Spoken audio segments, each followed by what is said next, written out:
الحمد لله رب العالمين والصلاة والسلام على سيد المرسلين وعلى آله وصحبه أجمعين.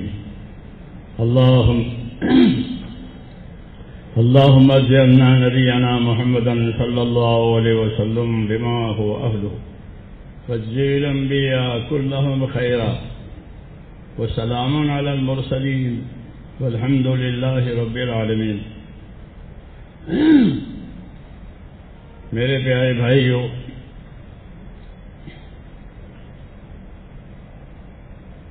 زندگی اللہ تعالیٰ نے ذمہ داریوں کی بنائی ہے. حیوانوں میں اور انسانوں میں یہ فرق ہے کہ ان کی زندگی میں کوئی ذمہ داری نہیں ہے. جانور ہے، کوئی ذمہ داری نہیں. ماں کون ہے، باپ کون ہے، کچھ نہیں. جی ہاں، ہماری زندگی کہ ہماری زندگی ذمہ داریوں کی زندگی ہے. اور ذمہ داریوں کی ہونے کی وجہ سے ہمارے پاس ہر چیز بطور امانت کے ہے. ہاں، کوئی چیز کسی کی ملکیت نہیں ہے. جیسے جان ہے تو کیا یہ آپ کی ملکیت ہے کہ نہیں؟ یہ آپ کی ملکیت نہیں ہے، بلکہ اللہ نے حیات دی ہے تو ماں کے پیٹ سے زندہ آیا. ایسے بھی حیات کے سارے اسباب وہ بھی ہماری ملکیت نہیں ہے. امن قائم رکھنے کے لیے اس کے قواعد بنائے ہیں، ورنہ ہر چیز کا مالک کون ہے؟ خالق کل شیء، کہ اللہ ہر چیز کو پیدا کرنے والا ہے، وہ ہر چیز کا مالک ہے. لیکن اس نے اپنے کرم سے بہت سی چیزیں اپنی مخلوق کے لیے بنائی ہیں، اور یہ اس کے کرم کا تقاضا تھا کہ جب مخلوق بنائی ہے تو ان کے تقاضے کون پورے کرے گا؟ تو جو بناوے وہ پورے کرے، جو بوئے وہ یہ پانی دے. ہمارے عربی میں کہتے ہیں یسقی کا منظر آگ، کہ جو بوئے گا وہی پانی دے گا. ہاں، ایسا نہیں کہ بو کے چلا گیا، کہ نہیں، جو بوتا ہے وہی پانی دیتا ہے. یسقی کا منظر آگ. تو ایسے اللہ نے بنائی سب چیزیں، تو پھر ان کا پالنا اپنے ذمہ لیا. تو ہاں، ان کا پالنا اپنے ذمہ لیا کہ میں نے ان کو بنایا ہے تو ان کی پرورش، کہ ان کی پرورش میں کروں گا. ہاں، اس لیے سب کا رب اللہ ہے. جی ہاں، سب کو وہی پالتا ہے. ہاں، تو ایک تو اللہ کا معبود برحق ہونا، دوسرا اس کا پروردگار ہونا. معبود برحق ہونا یہ اللہ کا حق ہے ہمارے اوپر. ہاں، حضرت معاذ سے حضور صلی اللہ علیہ وسلم نے پوچھا کہ معاذ، تم کو معلوم ہے اللہ کا کیا حق ہے؟ تم کو معلوم ہے اللہ کا کیا حق ہے؟ حضرت کیا مجھے نہیں معلوم، آپ بتائیں گے؟ فرمایا اللہ کا حق یہ ہے کہ اسی کی عبادت کی جائے گی، اس کے ساتھ کسی کو شریک نہیں کیا جائے گا. تو اللہ کے حق کی تبلیغ و تعلیم دی کہ اللہ ہے تو اس کا کیا حق ہے؟ کہ اس کا حق یہ ہے کہ اس کی عبادت کی جائے گی، اس کے ساتھ کسی کو عبادت میں شریک نہیں کیا جائے گا. کوئی شریک نہیں اللہ تعالیٰ کا. اللہ اکیلا ہے اپنی ذات اور صفات اور تمام فیصلوں میں. الا لہ الخلق والامر، کہ فیصلہ بھی اللہ کا اور مخلوق بھی اللہ کی، کسی کا کچھ نہیں. پیدا بھی وہ کرے اور پیدا کر کے فیصلے بھی وہ کرے، حیات کے، موت کے، کامیابی کے، ناکامی کے. یہ کہا الا لہ الخلق والامر، یاد رکھو مخلوق اللہ کی، فیصلہ اللہ کا. ایک خدا کی خدائی بتائیے جہاں یہ کسی کا کچھ نہیں ہے. پھر ہمارا اللہ تعالیٰ سے کیا تعلق ہے؟ ہاں، تو ہمارا اللہ تعالیٰ سے تعلق بندگی کا تعلق ہے، بندگی اور عبادت کا تعلق ہے. کوئی رشتے داری کسی سے نہیں ہے اللہ کی. تو اللہ سے ہمارا تعلق کہ بندگی کا. ہاں، تو بندگی کے اور عبادت کے ہم ذمہ دار ہیں.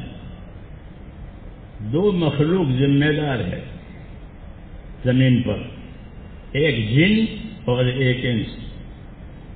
جنات اور انسان. جناتوں کو پہلے ہی آباد کیا تھا، پھر بعد میں آدم علیہ السلام کو آباد کیا. تو یہ دونوں مخلوق اللہ کی عبادت کے ذمہ دار ہیں. تو ذمہ داری کا کیا مطلب ہے؟ کہ کریں گے تو انعام پائیں گے، نہیں کریں گے تو سزا پائیں گے. یہ ذمہ داری کا مطلب ہے کہ کریں گے تو انعام پائیں گے، نہیں کریں گے تو نہیں تو سزا ہوگی. انعام کے بھی مختلف طریقے اور سزا کے بھی مختلف طریقے. دنیا کوئی آدمی 10 مرتبہ خون کرے تو حکومت ایک ہی مرتبہ اس کو خون کی سزا دے سکتی ہے. پھر کیا کرے گی؟ ان 10 خون کے اس کو پھانسی دے دو. یعنی کہ 10 مرتبہ اس کو سزا دے، ایسا ہے نہیں. کیوں؟ ان میں اتنی بات نہیں ہے.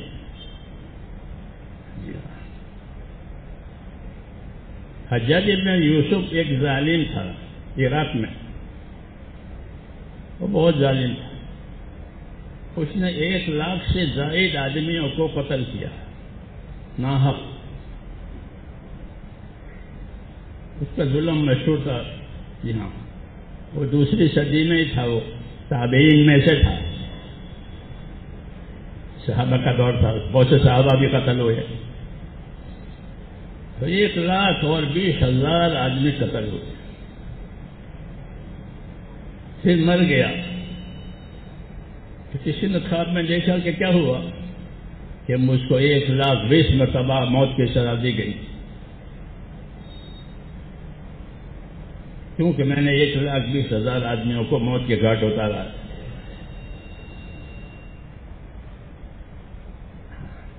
تو مجھ کو 1,20,000 مرتبہ موت کی سزا مجھے.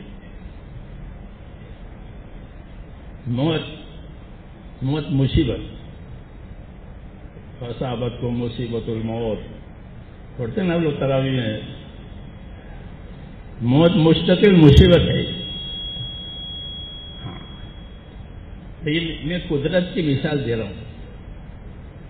اللہ کی ایسی قدرت 1,20,000 موت کی سزا دے، کیونکہ اس نے اتنے آدمی پکڑ دیے. تو میرے بھائیوں، ایک تو اللہ کو اس کی قدرتوں سے پہچاننا ہے کہ وہ اپنی قدرت سے بڑی بڑی سزا بھی دے سکتا ہے، اپنی قدرت سے بڑے بڑے انعام بھی دے سکتا ہے.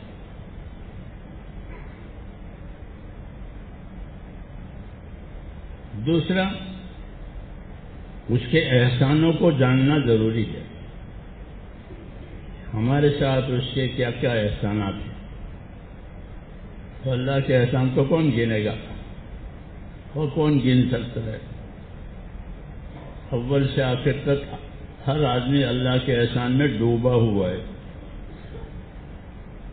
ہاں، تم اللہ کی نعمتوں کو گننا چاہو گے تو فرمایا گن نہیں پاؤ گے. تو اللہ تعالیٰ کے احسانات بھی بہت ہیں. اس کی قدرت بھی زبردست ہے. دوسری بات کہ اللہ نے اپنی ذات پر یہ طے کیا ہے کہ مخلوق پر رحم کرنی ہے. کافر ہو، مومن ہو، مانتا ہو نہ مانتا ہو، لیکن کیا کرنا ہے کہ اس پر رحم کرنا ہے. کتب علی نفسہ الرحمہ، کہ اللہ نے رحم کرنا اپنی ذات پر طے کر لیا کہ مخلوق پر رحم کرنی ہے. یہ اللہ تعالیٰ کی شانیں ہیں. انعامات اکرامات اور بندوں کے ساتھ ان کے معاملے، جی ہاں، حفاظت کے موقع ہو تو اللہ تعالیٰ حفاظت کرتے ہیں. ہاں، ضرورت پوری ہونے کے بعد ضرورت پوری کرتے ہیں. ہم کو نہیں معلوم ہے. جی ہاں، کیوں کہ وہ رب ہیں، اس لیے ہماری ضرورتیں پوری کریں گے اور پالیں گے. تو قدرت ہے، ہماری مدد بھی کریں گے. اور اگلی بات یہ ہے کہ ہمارا ان کا تعلق عبادت اور بندگی کا ہے. اور عبادت اور بندگی کا تعلق کہ جتنی ہماری طرف سے زندگی عبادت والی ہوگی اتنی وہاں سے رحمت اور مدد والا معاملہ ہوگا. جیسے دکان ہے کہ جتنا آپ پیسہ دو گے اتنا وہ مال دے گا. ہاں، جتنے پیسے دیں گے اتنا مال دے گا. تو یہاں زندگی معاملات والی ہو جائے گی کہ جتنے ہماری طرف سے عبادت ہوگی، جتنے ہماری طرف سے اس کے حکم کی پابندی ہوگی اتنی وہاں سے مدد ہوگی. نہیں تو پھر مدد نہیں ہوگی. پالیں گے جیسے دشمن کو پالتے ہیں، جانوروں کو پالتے ہیں، اسے پالیں گے. اس لیے میرے دوستوں نبیوں کو بھیجا گیا ہے تاکہ انسانوں کو اللہ سے جوڑے. کیونکہ آدمی جس کو دیکھتا ہے جس چیز کو اسی میں جڑ جاتا ہے. جس چیز کو نہیں دیکھتا اسے نہیں جڑتا. عادت ہے، دیکھتا ہے سمجھتا ہے تو جڑتا ہے، نہیں تو نہیں جڑتا. اس لیے ان کے لیے اللہ نے نبیوں کو بھیجا ہے کہ خالی دیکھ کر کے جڑنا یہ جانور میں بھی ہے. جانور کو کھانے پینے کی چیز دیکھے تو آ جائے گا، اور کوئی دوسری چیز دیکھے تو بھاگ جائے گا. جی ہاں، یہ بات نہیں ہے، بلکہ اللہ تعالیٰ نے ہر آدمی میں اپنا تعلق رکھا ہے. یہ سب سے بڑا انعام ہے. جیسے ہر دانے میں اگنے کی طاقت رکھی ہے، لیکن جیسے روزی بننے کی طاقت ہے، وہ دانہ ہماری روزی بن جاتا ہے، ایسے وہ دانہ اگ بھی جاتا ہے. اگر نہ کھائے اور زمین میں ڈالے تو اگ جائے گا. کہ ہر دانے میں اگنے کی طاقت رکھی ہے. اس طرح ہر آدمی کے دل میں اللہ نے اپنے تعلق کی طاقت اور استعداد رکھی ہے کہ وہ اللہ سے جڑ جائے گا. یہ انعام ہے. یہ کیا ہے؟ ہاں، ہر ایک کے ساتھ ہے، ہر انسان کے ساتھ کہ اپنے تعلق کی طاقت رکھی ہے. کہ اللہ سے تعلق پیدا کرو. کہ کون سا تعلق؟ ایک تو مخلوق ہونے کا تعلق ہے، وہ تو ہے ہی سب کے ساتھ، سب مخلوق ہے. نہیں، بندگی کا تعلق، عبادت کا تعلق. ہاں، کہ اللہ سے اپنا تعلق عبادت والا بناؤ کہ تم کو عبادت کے لیے پیدا کیا. ہاں، اور عبادت کے لیے پیدا کرنے کی وجہ سے سارے انعامات اس کے لیے ہیں. عبادت نہیں ہے تو اس کے لیے کچھ نہیں ہے. اصل زندگی وہ تو بندگی کی ہے، عبادت کی ہے، وہ اصل زندگی ہے. عبادت قبول ہونے کی شرط ایمان ہے، اور عبادت صحیح ہونے کی شرط علم ہے. جی ہاں، ایمان نہیں ہوگا تو کوئی عبادت قبول نہیں ہے. کوئی عبادت قبول، ایمان ہی اللہ کو مانا ہی نہیں ہے.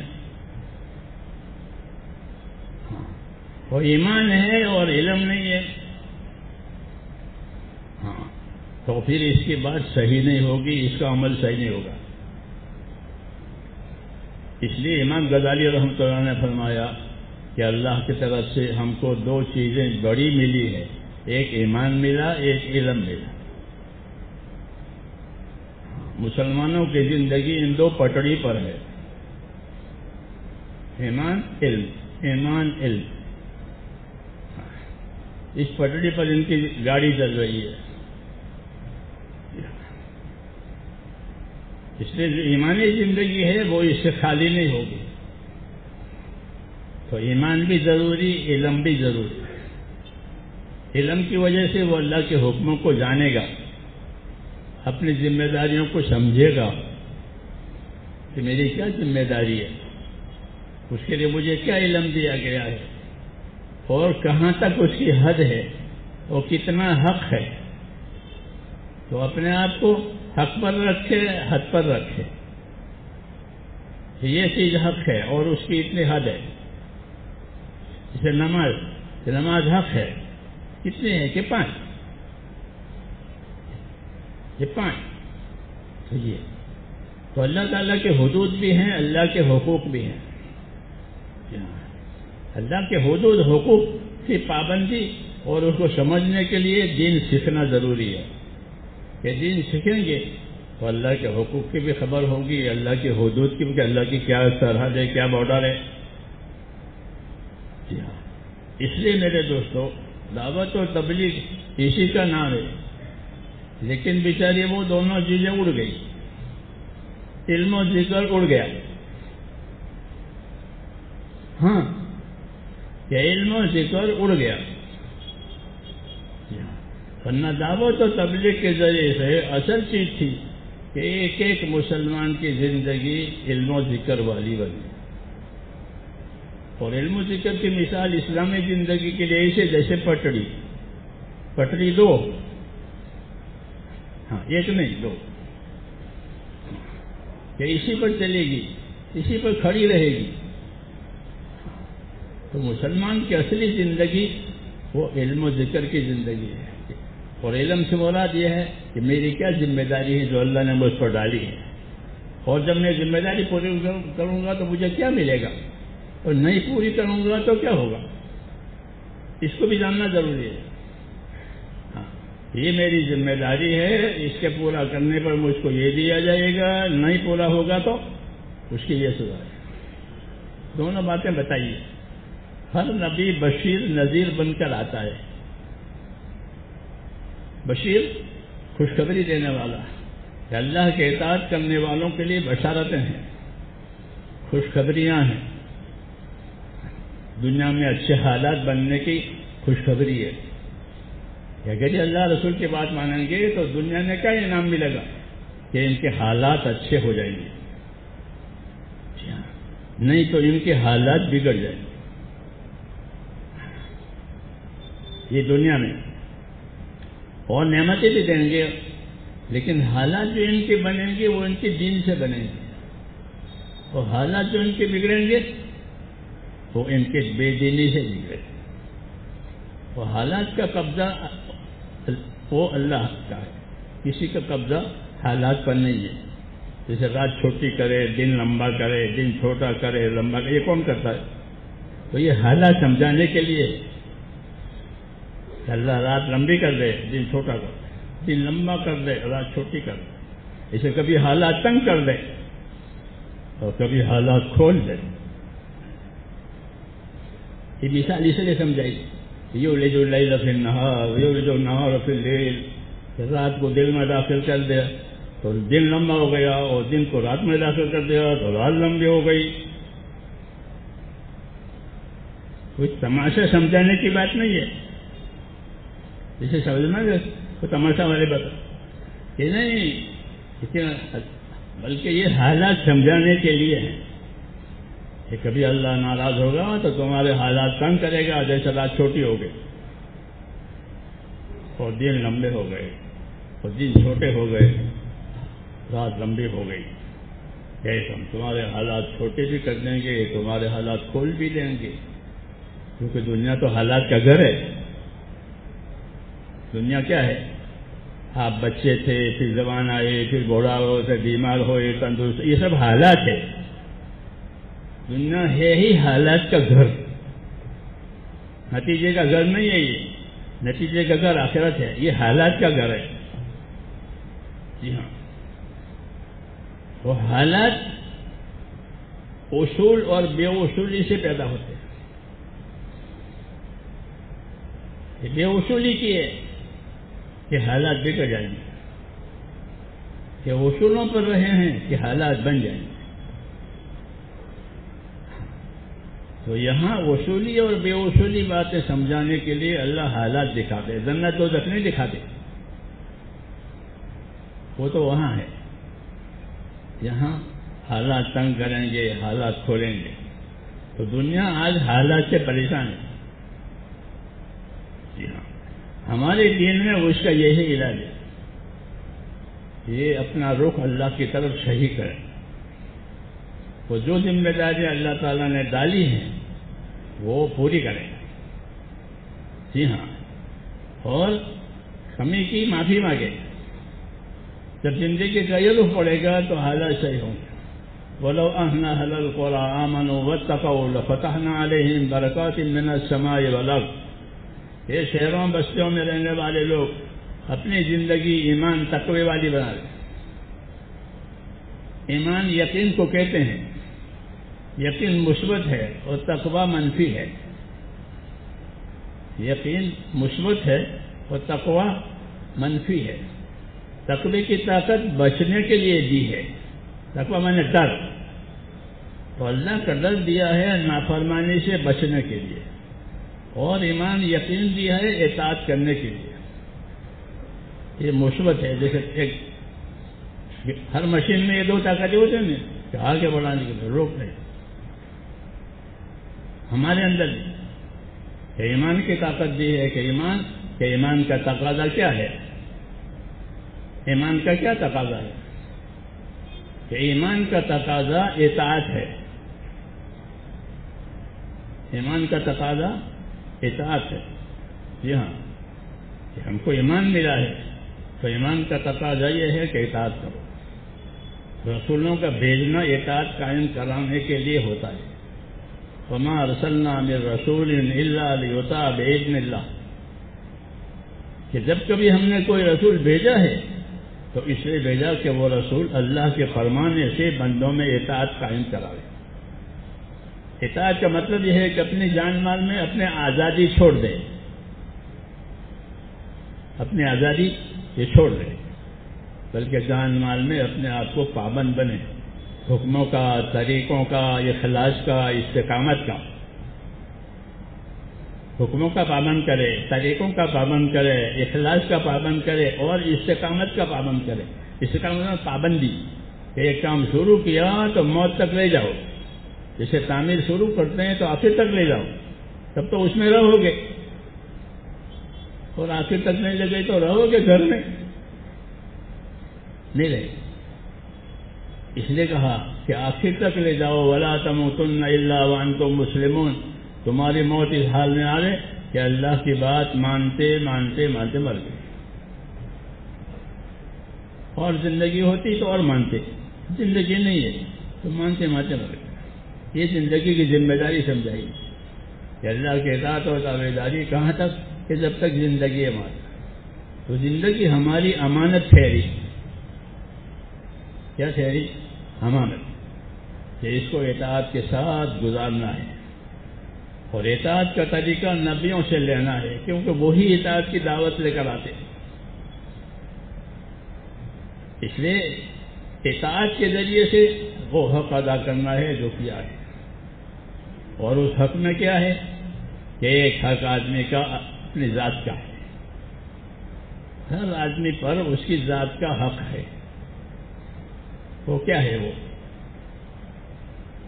روٹی کھلاوے، کہ وہ تو ضرورت ہے. روٹی، کپڑا، مکان، یہ تو ضرورت ہے.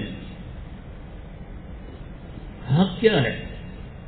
ہر آدمی پر اس کی ذات کا حق ہے. تو کوئی ہم سے پوچھے کہ پھر ہم پر ہماری ذات کا حق ہے، وہ کیا ہے؟ تو معلوم ہوگا تو بتانا چاہیے، نہیں ہوگا تو تو نہ ہم حق ادا کریں گے نہ وہ ادا کرے گا، کیونکہ نہ ان کو معلوم ہے نہ ان کو معلوم ہے۔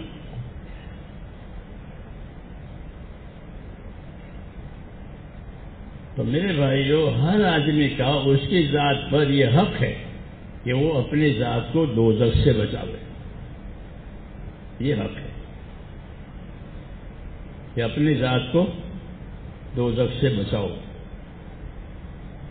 یا ایھا الذین آمنوا قوا انفسکم واہلیکم نارا، اے ایمان والو اپنے آپ کو پہلا اور اپنے اہل و عیال کو دوزخ سے بچاؤ۔ یہ پہلا حق ہے کہ اپنے آپ کو دوزخ سے بچانا۔ دوزخ سے بچانے کی کیا وجہ ہے؟ تو حضور صلی اللہ علیہ وسلم نے اس بات کو قسم کھا کے سمجھایا۔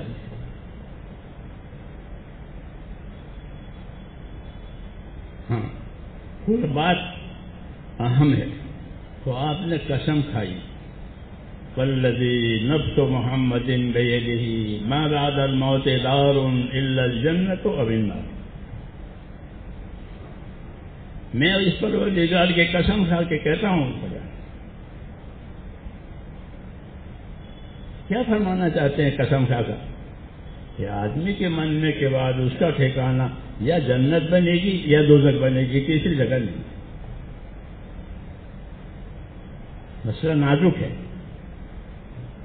یا جنت میں جائے گا یا دوزخ۔ یہ بات قسم کھا کے کہی، اس لیے کہا کہ اپنے آپ کو دوزخ کی آگ سے بچانا یہ پہلا حق ہے۔ یا ایھا الذین آمنوا قوا انفسکم، اپنے آپ کو اپنے عیال کو دوزخ سے بچاؤ، یہ پہلا حق ہے۔ تو دوزخ کیسے بچائیں گے؟ دوزخ تو دیکھ ہی نہیں ہے، بچنے کے لیے وہ دیکھنا تھا، پھر دیکھو وہ گاڑی آ جائے گاڑی۔ ہاں، تو دیکھے تو بچاوے، دیکھے نہیں کیسے بچائے گا؟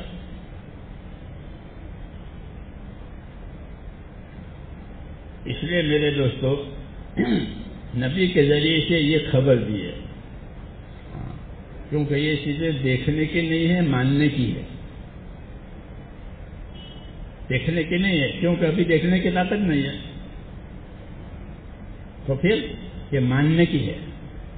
تو یہ بات مانو، یقین کرو کہ آدمی کے مرنے کے بعد اس کا ٹھکانہ یا جنت بنے یا دوزخ، تیسری جگہ نہیں۔ اس لیے کہا کہ اپنے آپ کو اپنے عیال کو دوزخ سے بچاؤ، یہ حق ہے۔ میری ذات پر مجھ پر یہ حق ہے کہ میں اپنے آپ کو دوزخ سے بچاؤں، یہ پہلا۔ پھر اپنے عیال کو دوزخ سے بچاؤں۔ ہاں، یہ دنیا میرے بھائیوں حقوق ادا کرنے کی جگہ ہے اور آخرت بدلہ پانے کی جگہ ہے، اس کو بھولنا نہیں چاہیے، اس کو بھولنا نہیں چاہیے۔ یہ حقوق ادا کرنے کی جگہ ہے اور آخرت اس کا بدلہ پانے کی جگہ ہے۔ یہ نبیوں نے ہمیں یہ تعلیم دی ہے۔ یہ سیر سپاٹے کی جگہ نہیں ہے، دنیا کھیل نہیں ہے،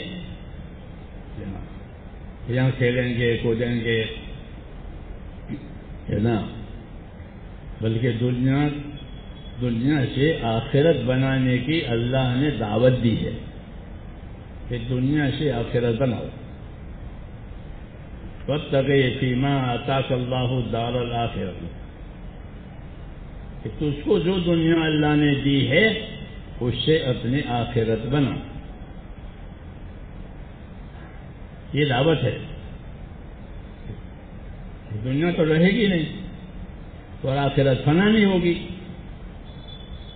ان میں تقابل ہے کہ یہ باقی نہیں رہے گی، وہ فنا نہیں ہوگی، یہ ہے نہیں بات۔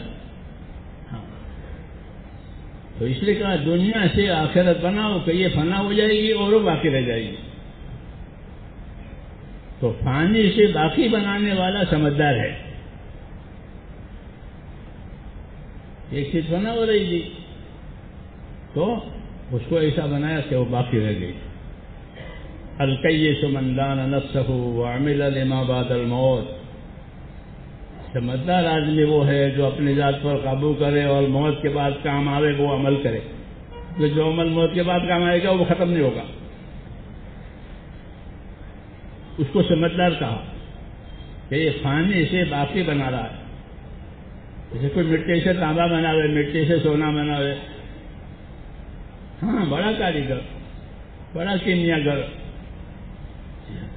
کہ اس سے بھی زیادہ کیمیا گر یہ ہے جو دنیا سے آخرت بنا رہے, کہ وہ سب سے زیادہ سمجھدار ہے جو دنیا سے آخرت بنا رہے. سمجھ میں نہیں بات؟ یہی دعوت ہماری ہے, اپنی دنیا سے آخرت بناؤ. یا پھر دنیا سے آخرت بنانے کا کیا طریقہ ہے؟ ہاں, جیسے حلوہ بنانے کا کیا طریقہ ہے؟ انجیر کا حلوہ بنانا ہے تو انجیر کا حلوہ بنانے کا کیا طریقہ ہے؟ ہاں, تو وہ بتاوے گا کہ انجیر کا حلوہ بنانے کا یہ طریقہ ہے, پیٹھے کا حلوہ بنانے کا یہ طریقہ ہے. تو دنیا سے آخرت بنانے کا یہ طریقہ ہے. ہاں, یہ دنیا سے آخرت بنانے کا طریقہ یہ ہے کہ اپنی زندگی میں ایمان لاؤ ایک, اور اپنی زندگی میں نبی والا علم حاصل کرو. اس علم میں دو باتیں ہوگی, ایک اللہ کا حکم ہوگا اور ایک طریقہ ہوگا. علم میں دو باتیں ہوتی ہیں, حکم ہوتا ہے, طریقہ ہوتا ہے. حکم اوپر سے آتا ہے, طریقہ نبی سے ملتا ہے, کیونکہ طریقے میں عمل ہوتا ہے.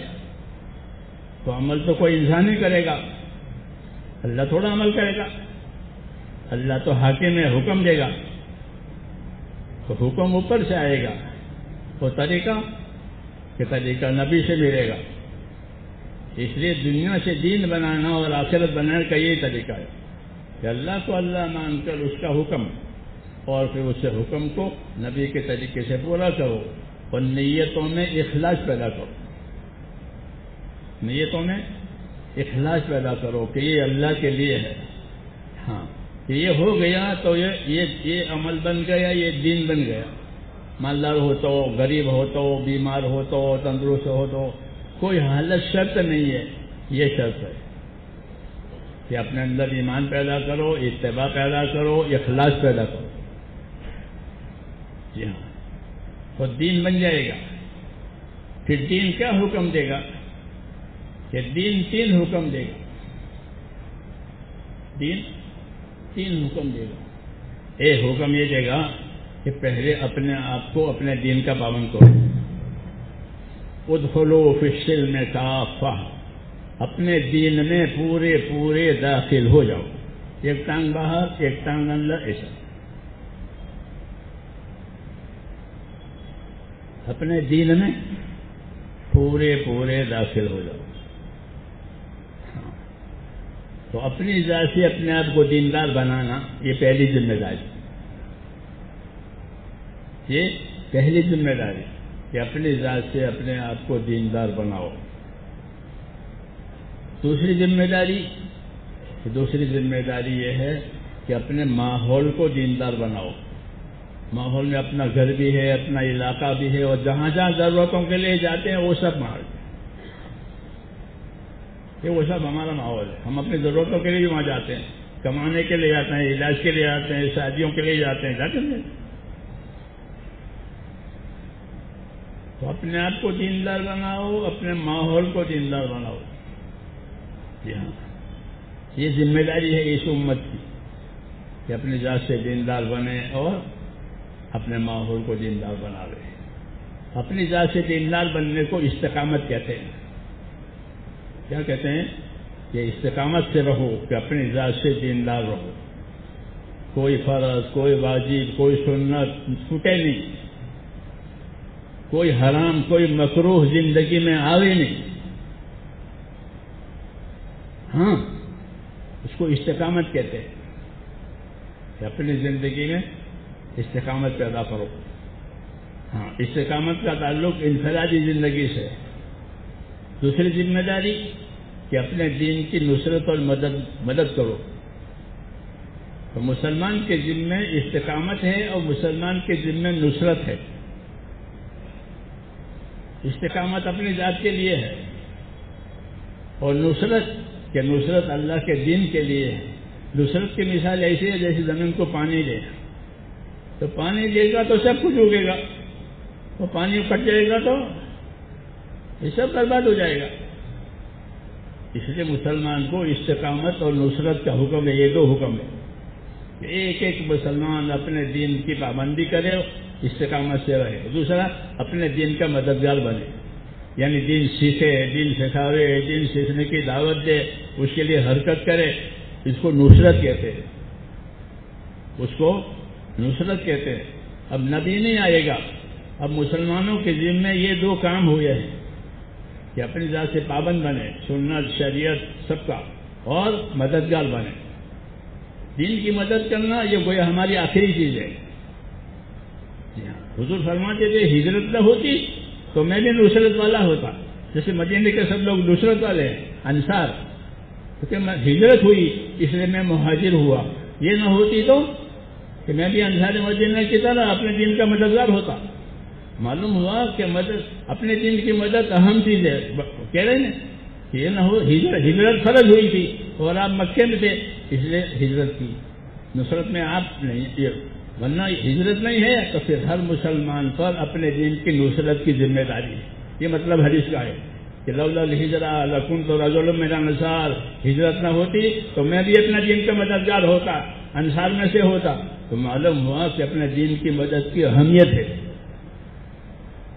تو تبلیغ کا معنی یہ نہیں کہ خالی نکل گئے آ گئے، بلکہ ان باتوں کو سمجھنا ہے، اور ان باتوں کو سمجھ کر کے پھر اس کو دنیا میں چلانا ہے. اگر یہ چل پڑی تو حالات بدل جائیں گے.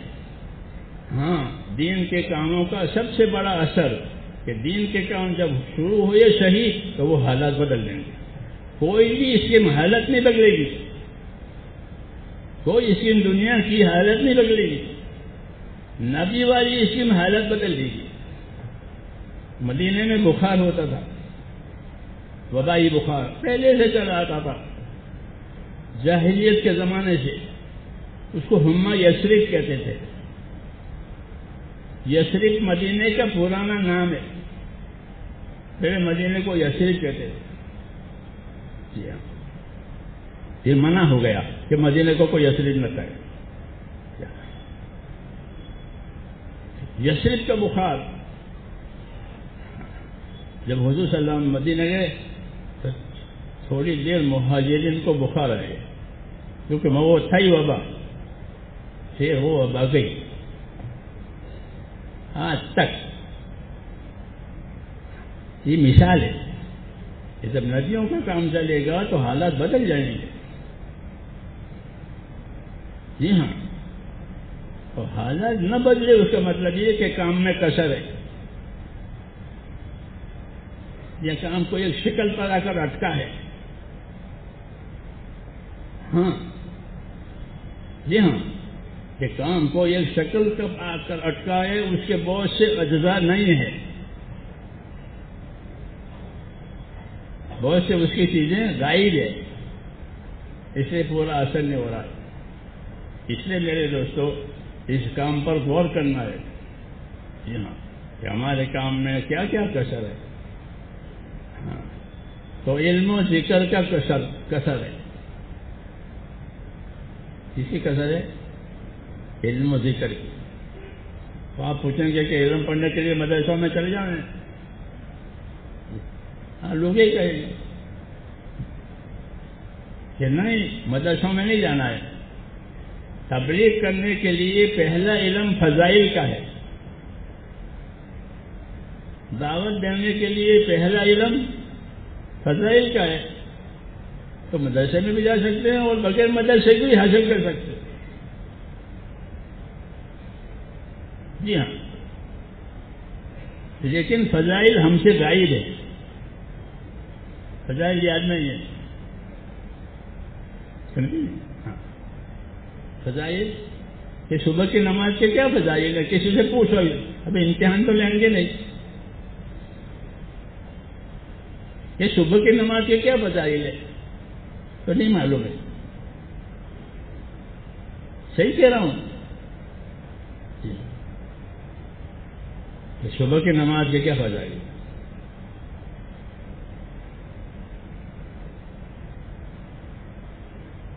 صبح کی نماز کی فضیلت یہ ہے کہ من صلی صلاۃ الصبح فہو فی ذمۃ اللہ، جس نے صبح کی نماز ادا کی وہ خدا کی حفاظت اور ضمانت میں آ گیا. اب وہ اللہ اس کا ضامن ہے، اللہ اس کا موافق ہے. یہ مثال ہے کہ صبح کی نماز کی فضیلت. تو وہ علم غائب ہے. جی ہاں، اس لیے ہمارے کام میں کثر ہے، علم و ذکر کی کثر ہے. جی ہاں، اس لیے اس کے اثرات ظاہر نہیں ہو رہے. اسی کو سمجھنا ہے کہ ہماری عبادتیں، ہماری محنتیں فضائل سے آراستہ پہ آراستہ ہو. جی ہاں، جیسے شادیاں شادی کے سامان سے آراستہ پہ آراستہ ہوتی ہے، اسی کو شادی کہتے ہیں. تو وہ شادیوں کے سامان سے وہ چمکدار ہوتی ہے. تو تبلیغ تو فضائل سے چمکدار ہوتی ہے. ہاں، اس علم کی وجہ سے فضائل ظاہر ہوئے. شریعت میں تو تھے لیکن غائب تھے. جب یہ کام ہوا تو فضائل، ایک ایک چیز کے فضائل سامنے آئے. اور وہی اصل ہے کہ فضائل کے علم کے ساتھ تعلق پیدا کر کے اس فضیلت کی روشنی میں اور فضیلت کے شوق میں وہ عمل کرے کہ میں نے صبح کی نماز پڑھ لی، میں اللہ کی حفاظت میں آ گیا. جی ہاں، پہلا انعام کہ وہ اللہ کی حفاظت میں آ گیا. ایسے ایک ایک عمل کی فضیلت بتائی، اسی سے اندر یقین پیدا ہوتا ہے. اور کوئی عمل چھوڑ دیا ہے تو اس کی وعید ہے کہ یہ سزا ہوگی، تو اس کا خوف پیدا ہوگا. تو خوف کی وجہ سے اپنے آپ کو نافرمانی سے بچاوے، شوق کی وجہ سے اپنے آپ کو پابند کرے. یہ ہوتا ہے فضائل کا اثر. اس لیے زندگی راستے پر آ جاتی ہے. اس لیے لوگوں سے کہتے ہیں کہ اللہ کے راستے میں پھرو، تب پھر نہیں رہ گیا. وہ یہ چیزیں نہیں رہی تو چکی بھی رہی ہے، تو نہ دانا ہے نہ آٹا ہے. کہ علم و ذکر کے ساتھ پھرنا تھا، جیسے دانا ہو رہا تھا چکی. ہاں، تو یہ کمی ہے، ورنہ 100 سال ہو گئے. تبلیغ کو کتنے سال ہو گئے؟ 100 سال. 24 سے چلو 1924 وہاں سے شروع ہوئی ہے. جی ہاں، اس لیے میرے بھائیوں اس کام پر نظر کرنے کے لیے کہ فضائل والا ہو، استقامت والا ہو، اخلاص والا ہو. ہاں، خالی وقت کی پابندی پر گزارا نہ کرے کہ میں تو پابندی سے وقت لگاتا ہوں. تو پابندی سے تو ہر بھکاری وقت لگاتا ہے، ہر بھکاری وقت لگاتا ہے. ہر بھکاری پابندی سے وقت لگاتا ہے مانگنے کے لیے، اور ہر تاجر وہ پابندی سے کمانے کے لیے وقت لگاتا ہے. تو وقت کی پابندی تو ہر غرض والے کے پاس ہے. جی ہاں، جیسے حکومتوں کے جتنے سرون ہوتے ہیں وہ سب پابند ہے. ہاں، خالی پابندی کافی نہیں ہے، مقصد کے ساتھ وابستگی ضروری ہے. یہ پابندی کس کام کے لیے؟ پابندی برائے پابندی نہیں، پابندی مقصد کے لیے. یہیں جو ہے پانی مر رہا ہے، یہاں پانی مر رہا ہے. اس لیے اس غلطی کو سمجھنے خالی وقت لگتا ہے، وقت لگتا ہے کہ وقت لگنے کے بعد دینداری کتنی آتی ہے یہ دیکھنا ہے. جیسے تاجر وقت لگاتا ہے تو مالداری آتی ہے، بھکاری وقت لگاتا ہے تو اس کو پونجی ملتی ہے. ہاں، تو ہماری پابندی سے ہم کو کیا ملا کہ ہم کو دینداری ملی. ہاں، اور دینداری کہاں دیکھو گے کہ انفرادیت میں دیکھو گے. دینداری مجمع میں نہیں نظر آئے گی. مجمع میں تو یہی مجمع ہے حاجیوں کا، مجمع ہے تو جماعت والوں کا. جی ہاں، دینداری انفرادیت میں نظر آئے گی. جیسے مالداری انفرادیت میں نظر آتی ہے. دکانیں سب کرتے ہیں لیکن کون کتنا مالدار ہے یہ انفرادی میں. تو اپنی دنیا سے دین کے امور سمجھو. یہ دعوت ہے، وہ اسی میں سارا ہمارا نقصان ہو رہا ہے. شیطان نے ایک روپ ڈال دیا. میں تو میرا وقت لگتا ہے، کوئی وقت لگانا تھوڑا مقصود ہے. وقت تو کام کے لیے لگتا ہے. اس لیے یہ دیکھو کہ انفرادی زندگیوں میں کتنا دین آیا. حضور صلی اللہ علیہ وسلم فرمایا کہ میرا ہر صحابی ستارے کی طرح ہے. تو ستارے میں کیا بات ہے؟ ستارے میں نور ہے اور حرکت ہے. ستارے میں نور ہے اور حرکت بھی ہے. ہاں، اس لیے پرانے زمانے میں جب یہ چیزیں نہیں تھی لوگ ستاروں سے رہبری لیتے تھے، سمندروں میں بھی اور جنگلوں میں بھی. وہ جانتے تھے ستاروں کو. کبھی نجم ہم یا صدول قرآن شریف نے نہیں کہا کہ لوگ ستاروں سے رہبری لیتے. تو میرے صحابہ ستاروں جیسے کہ ان کی زندگی میں نور ہے، رہبری ہے، کہ اپنے لیے بھی نور رکھتے ہیں، دوسروں کے لیے رہبری بھی رکھتے ہیں. یہ ہمارا کام ہے میرے. اس لیے اپنے کام کو اس رخ پر لانا ہے. جی ہاں، کہ ہمارے اندر نور بھی آوے، نور ہدایت آوے، اور دوسروں کے لیے زندگی رہبری کی زندگی بنے. ہادی محتدی، اللہم اجعلنا ہادیا محتدی، کہ اللہ مجھے خود بھی ہدایت والا دے، بنا دے، اور میرے ذریعے سے دوسرے کو بھی ہدایت دے. دونوں کام، یہ اس کام کی غرض ہے. جی ہاں، اللہ مجھے توفیق دے. تو اس کے لیے تیار ہیں آپ حضرات؟ اس نیت سے کرنا ہے. خالی تقاضے نہیں اوڑھنے ہیں. تقاضے برائے تقاضے نہیں ہوتے، بلکہ تقاضے تکمیل کے لیے ہوتے ہیں. تقاضے کسی چیز کو کمال درجے تک پہنچانے کے لیے ہوتے ہیں. اب تقاضوں کا رواج ہو گیا، وہ تکمیل ہوتی نہیں ہے. ہاں، اس لیے اپنی نیت کو بھی سدھارنا ہے، اپنا رخ بھی سدھارنا ہے. پھر اللہ تعالیٰ کسی کو نا امید نہیں کرے گا. اِنَّا لَا نُضِيعُ أَجْرَ مَنْ أَحْسَنَ عَمَلًا، کہ ہم اچھی سے طرح کام کرنے والوں کی کوششوں کو ہم برباد نہیں ہونے دیتے. اللہ کہتے ہیں جی.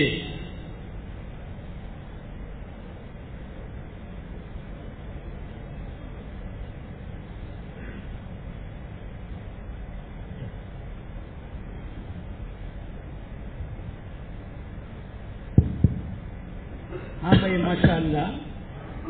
یہ تقاضے پورے کرنے کی نیت سے میں اور آپ نیت کریں کہ انشاءاللہ ہم سب دین کے ہر تقاضے پر لبیک کہو گے انشاءاللہ. اور اس کے لیے جیسے مولانا نے پوری تفصیل سے بات کی ہے کہ بھائی علم و ذکر کے ساتھ میں اور آپ وقت لگا دیں. اگر ہم کوشش کریں گے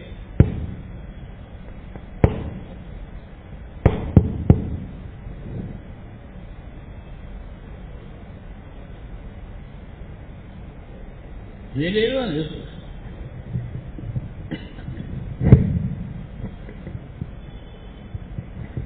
تو پہلی نیت تو ہم سب کریں گے انشاءاللہ.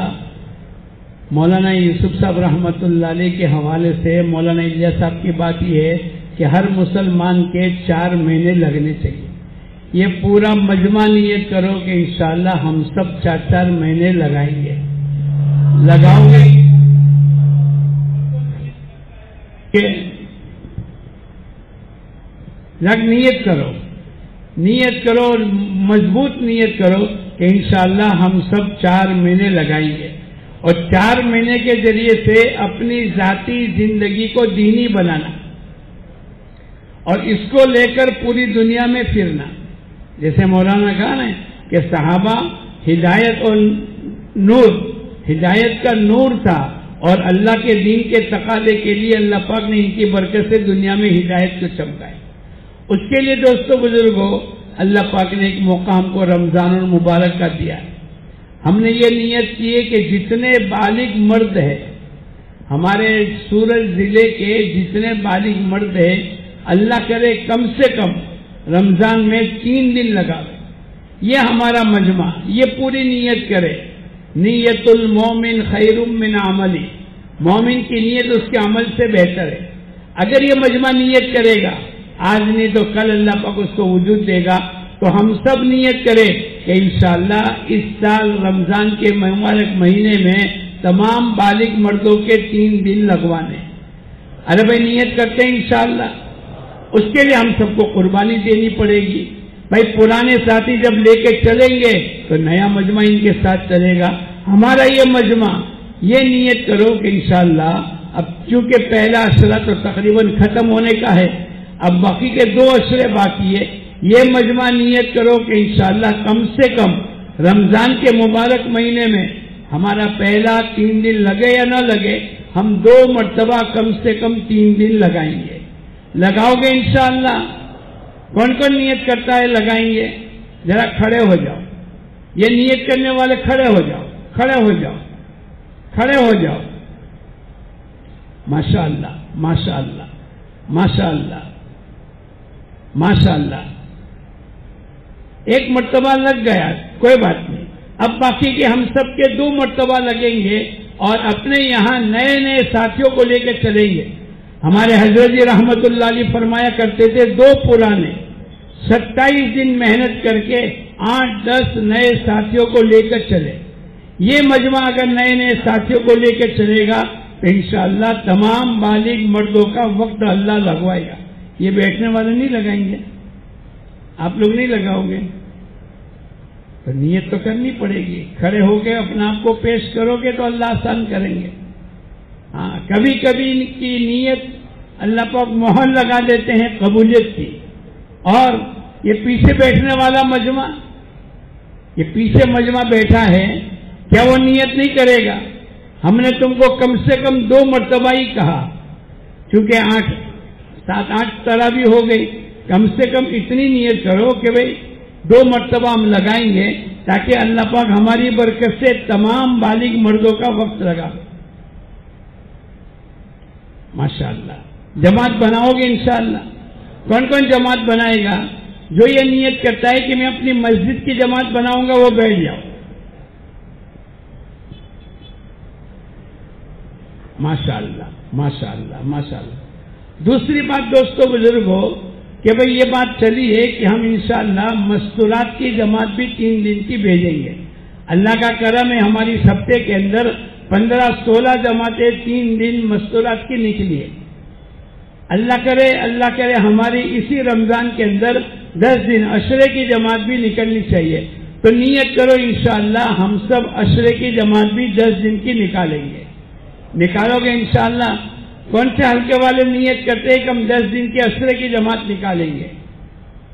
ذرا کھڑے ہو کے نام اظہار کریں. ہلکے والے اپنے آپ کو پیش کریں کہ انشاءاللہ میں اپنے ہلکے کی جماعت. لو بھائی 15 نمبر کی 2 جماعتیں بنے گی ماشاءاللہ. اور یہ بھی 15 نمبر کے ساتھی ہیں. اور کون سے ہلکے والے نیت کرتے ہیں؟ نیت